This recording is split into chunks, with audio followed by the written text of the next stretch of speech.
Hello. Astronomy picture of the day, December 3, 2024.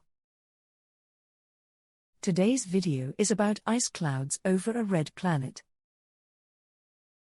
If you could stand on Mars, what might you see? You might look out over a vast orange landscape covered with rocks under a dusty orange sky, with a blue-tinted sun setting over the horizon, and odd-shaped water clouds hovering high overhead. This was just the view captured last March by NASA's rolling explorer, Perseverance. The orange coloring is caused by rusted iron in the Martian dirt, some of which is small enough to be swept up by winds into the atmosphere.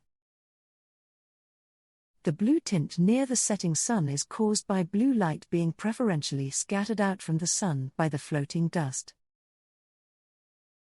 The light-colored clouds on the right are likely composed of water ice and appear high in the Martian atmosphere. The shapes of some of these clouds are unusual for Earth and remain a topic of research. Thanks for watching. And don't forget to like, comment, and share.